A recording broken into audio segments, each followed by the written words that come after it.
By the way, this is a picture of me and Spencer back in July 2023.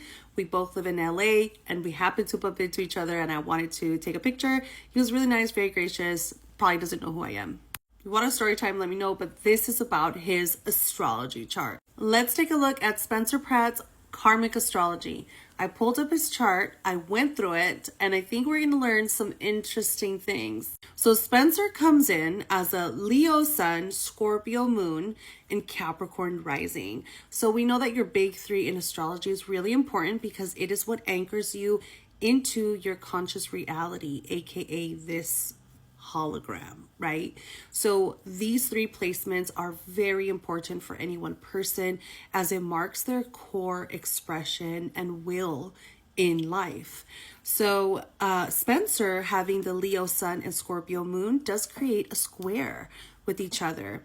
And this is going to develop and impact him throughout his life as he has to find a way to make these two get along. The sun is your sense of self, a part of you that you cannot ignore, has to be seen and recognized. And your moon sign is a more internal version of you that is focused on security and comforts, okay? So Spencer's sun is in Leo, which says, I want to be seen and I want to be recognized. But this is in the 7th house within my relationships. I feel the most regal through my connections. His Scorpio moon in the 10th house is very powerful and does seek to be in the most dominating position. That's where safety and security lives for him. We can see that both of these energies are a little bit contrasting and it takes a little bit of adjusting self-awareness to bring them together in the best way. Because this is happening in the sun and moon, the brightest luminaries, this is actually a main assignment energy. So something he will have to learn how to work through in this lifetime.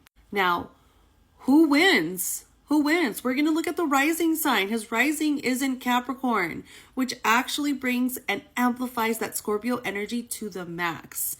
When it comes down to it, that rising sign in Capricorn wants to achieve. When this energy is all streamlined into one cohesive sentence, you actually get a legendary person. By the way, fun fact, Spencer Pratt shares the same astrology as Kylie Jenner. Now, what are some karmic roadblocks for Spencer? He does have the South Node in Sagittarius, which could go into a little bit of arrogance and I know what I know type of feelings, which we've seen this version of him.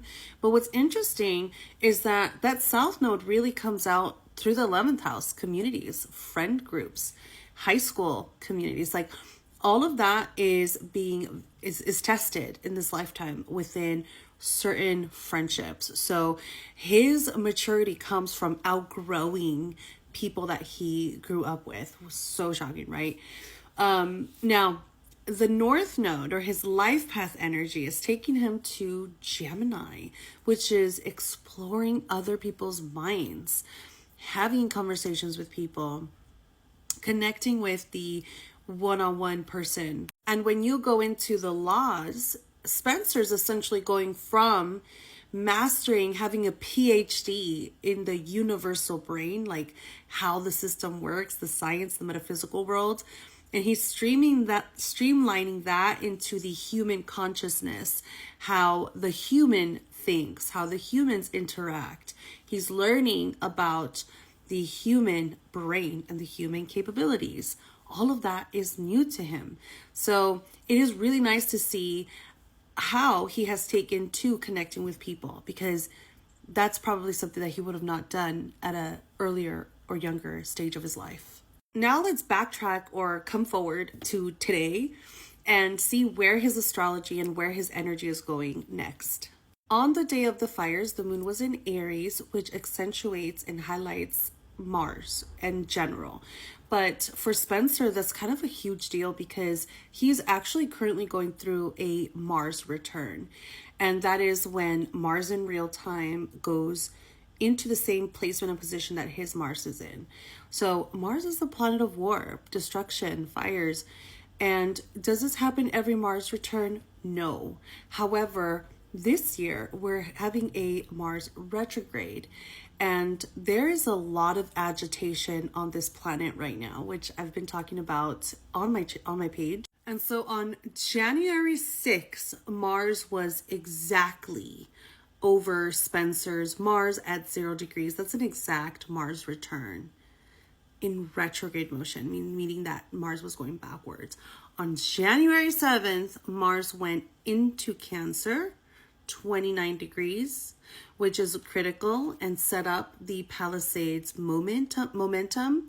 But that signaled and set off a lot of karma in Spencer's chart. This is not good. This is not bad. The karma is activation of that Scorpio energy that he has so much of, because Mars is the ruler of Scorpio. And we know Pluto as well, but when we're looking at transits, Mars is what's happening quickly. So Spencer's Mars return was resetting his fame, resetting his career reputation, resetting his 10th house, his Mars in Scorpio in the 10th house. And the difference is his karma. So everything that he has built, spiritually speaking, essentially everything that has been built with his first life or first era was shadowy. It was willing to do what it takes, willing to throw and do whatever the case. And so he acquired all of these things through a shattered or shadow version of him. Now you're talking about a person who's openly spiritual and is connected to the divine with animal medicine, hummingbirds, crystal medicine, which is earth magic. He is tuned in, and he has managed to separate himself from this group or community that is karmic to him, in that he has spent at least 6 years karmically clearing out all of this stuff. And so what this Mars return and this Mars retrograde did for him is activated all the energetic work he's been doing and funneled it into the physical realm, into the physical world, which says, unfortunately, right, theoretically, this is not the frequency you're at any longer. And so we're going to give you a chance to rebuild it or bring up a new empire with the frequency that you're at now. This is alchemy, baby. And Spencer knows so much about it with how much Scorpio energy he has. So he's truly, literally alchemizing as we speak, which is why everybody's stunned.